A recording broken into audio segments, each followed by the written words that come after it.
एक बाप अपनी बेटी की गोली मार के हत्या कर देता है और उस पे कमेंट ये आता है इंडियन मर्दों का कि that respect for the father.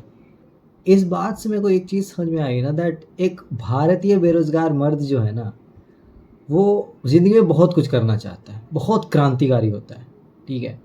वो देश को बदलना चाहता है, अपने धर्म को बचाना चाहता है, बहुत कुछ करना चाहता है। और उसको ये बात बेसिकली पता नहीं होती है कि आखिर ये चीज़ें करनी कैसी हैं, तो इसीलिए वो अपने इंस्टाग्राम बायो पे सनातनी लिख देता है या कृष्ण सदा सहायते लिख देता है और उसके बाद फिर वो लड़कियों के कमेंट सेक्शन में जाके गालियाँ देता है। उसको लगता है कि इससे उसके धर्म की रक्षा हो रही है।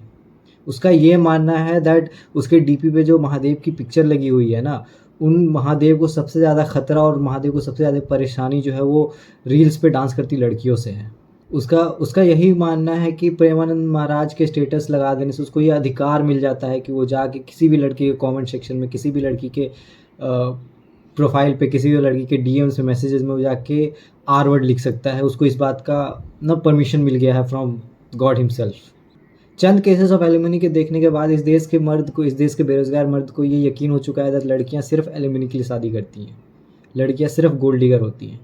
मगर फिर भी पता नहीं क्यों वो हज़ारों रेप केसेस को इग्नोर कर देता है और इग्नोर करने के बाद भी सबसे पहले नॉट ऑल मेन लिखने के लिए भी यही मर्द पहुंचता है।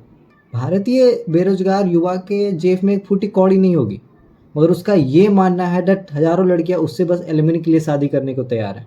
उसने खुद को ये यकीन दिला चुका है, वो खुद पे ये मानता है दैट उसके सिंगल होने के पीछे बस एक कारण ये है कि लड़कियां उससे एलिमनी के लिए शादी करना चाहती हैं। उसका ये मानना है, वो मान चुका है कि वो सिंगल इसीलिए है क्योंकि लड़कियां सिर्फ पैसे के लिए शादी करती हैं। इसमें उसके पर्सनैलिटी का, उसके मेंटालिटी का और उसके शकल का कोई लेना देना नहीं है।